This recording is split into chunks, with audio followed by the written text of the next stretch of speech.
Baik, kini kita sampai kepada bagian yang kedua dari topik gerak melingkar berubah beraturan. Sebelumnya kita sudah mempelajari mengenai percepatan sudut dan hubungannya dengan kecepatan sudut. Kini kita akan melihat gambaran yang lebih lengkap mengenai percepatan yang dimiliki oleh suatu gerak melingkar.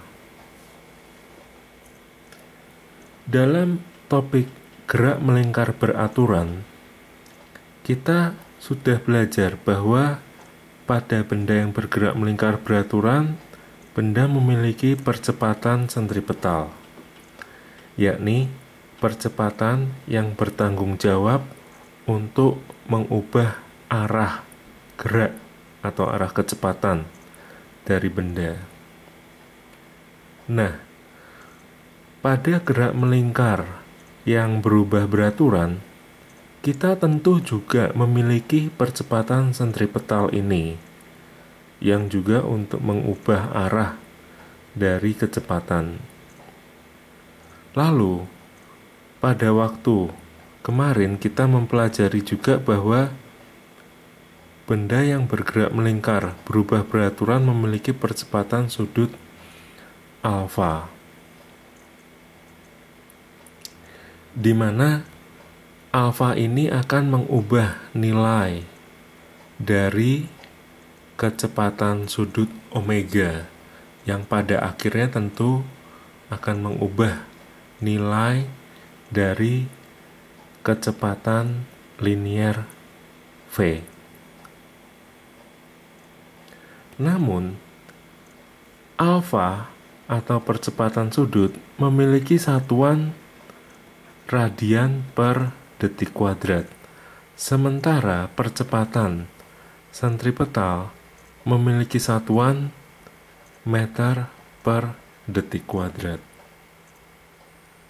Jadi, di sini kita tidak bisa secara langsung menghitung atau menjumlahkan kedua percepatan tersebut.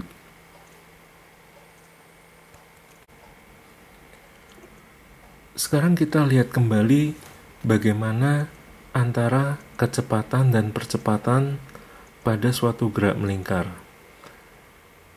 Sebelumnya kita sudah belajar bahwa benda yang bergerak melingkar memiliki suatu kecepatan sudut atau disebut omega.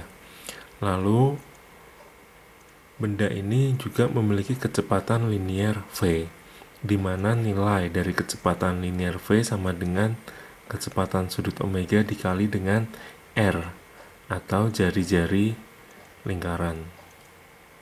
Nah, pada benda yang bergerak melingkar berubah beraturan di mana benda dipercepat oleh suatu percepatan sudut alfa, maka benda tersebut juga memiliki percepatan dengan arah yang tegak lurus terhadap jari-jari lingkaran ini.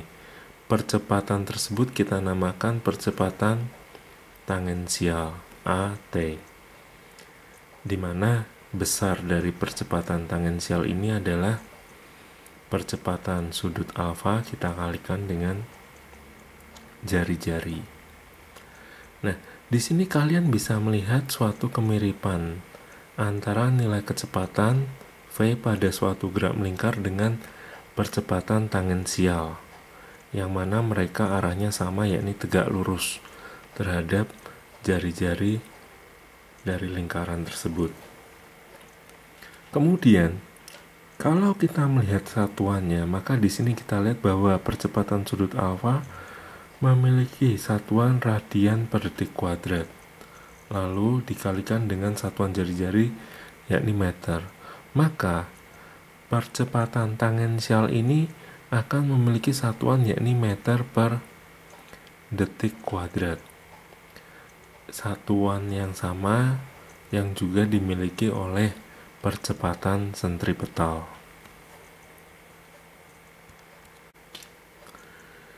Nah, kini sekarang kita lihat bahwa pada benda yang bergerak melingkar berubah beraturan, pertama, benda memiliki percepatan sentripetal, yakni percepatan dengan arah yang menuju ke pusat.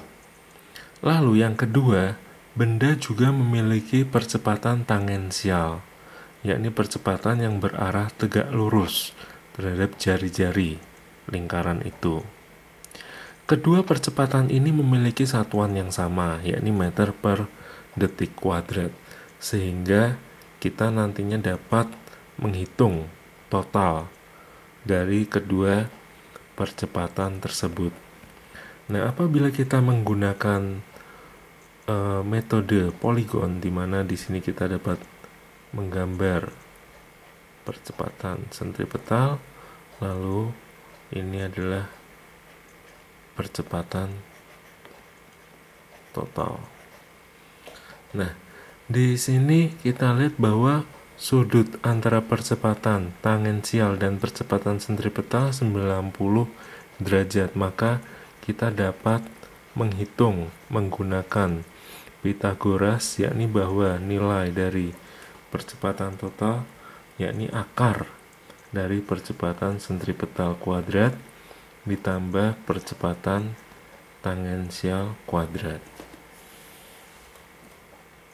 Baiklah, sekarang kita akan melihat sebuah contoh untuk bagaimana kita mencari nilai dari percepatan total.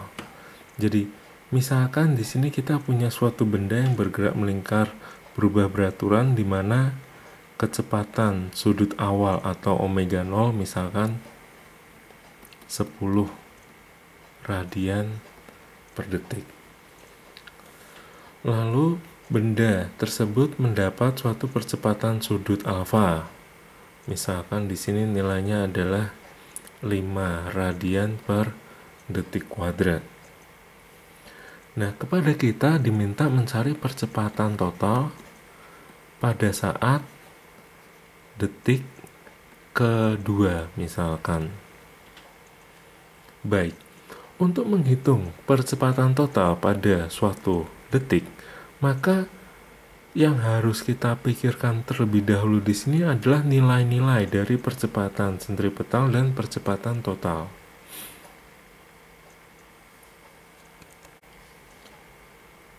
Percepatan tangensial. Jadi sekali lagi, untuk mencari percepatan total, maka pertama-tama kita harus mencari terlebih dahulu nilai dari percepatan sentripetal dan percepatan tangensial. Nah, seperti yang kita sudah pelajari, yakni bahwa percepatan sentripetal ini bernilai V kuadrat dibagi R, atau kita sudah menghitungnya juga sama dengan omega kuadrat dikali R. Maka kita dapat pertama mencari nilai omega, kecepatan sudut pada saat detik kedua, di mana sebelumnya kita sudah belajar bahwa omega sama dengan omega awal ditambah percepatan sudut dikali T.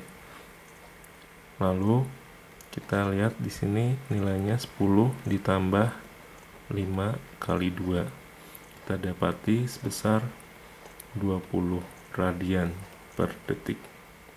Jadi pada saat detik kedua, nilai dari percepatan sentripetal benda ini adalah 20 kuadrat dikalikan 2, yakni sebesar 800 meter per detik kuadrat. Nah, kemudian bagaimana dengan percepatan tangensial? Percepatan tangensial di sini dengan mudah dapat dicari, yakni alfa dikali R. Jadi nilainya alfa 5 dikali 2. Kita dapati 10 meter per detik kuadrat.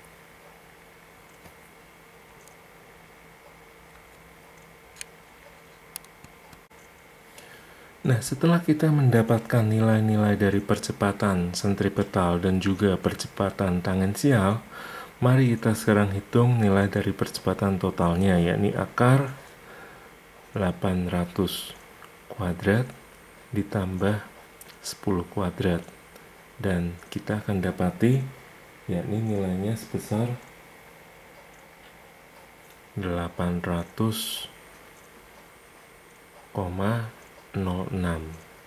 meter per detik kuadrat.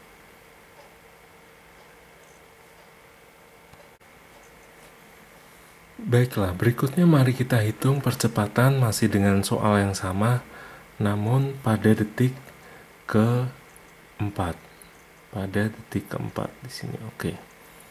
Nah, seperti soal yang sebelumnya, yakni bahwa kita pertama-tama akan memikirkan terlebih dahulu nilai dari percepatan sentripetal dan tangensial, di mana dalam percepatan sentripetal itu kita diminta mencari nilai kecepatan sudut omega.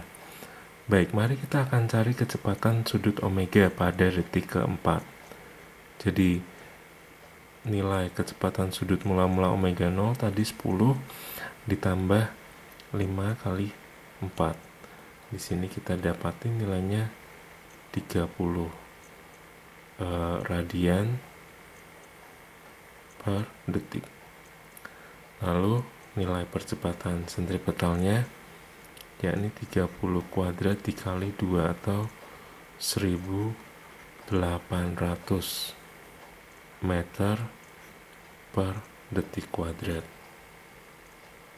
Nah, selanjutnya mari kita hitung percepatan tangensialnya, yakni percepatan sudut alfa dikali R, di mana nilainya adalah 5 dikali 2, dan kita dapat yakni 10 meter per detik kuadrat. Nah, setelah kita dapati nilai-nilai percepatan sentripetal dan tangensial, kini kita dapat menghitung percepatan total dari benda tersebut pada detik keempat, yakni akar 1800 kuadrat ditambah 10 kuadrat, yang apabila kita hitung maka kita dapati nilainya sebesar 1800,027 meter per detik kuadrat. Nah, di sini ada satu hal yang sangat penting yang harus kita perhatikan, yakni bahwa kita harus memikirkan nilai kecepatan sudut omega terlebih dahulu. Mengapa? Karena kecepatan sudut omega di sini nilainya berubah. Sekali lagi, yakni bahwa pada benda yang bergerak melingkar berubah beraturan, nilai kecepatan sudut omega tersebut berubah karena adanya percepatan sudut alfa. Baik, kita akan mengakhiri diskusi kita di sini, dan kita nanti akan melanjutkan kembali diskusi kita dengan topik-topik selanjutnya, yakni mengenai hukum Newton.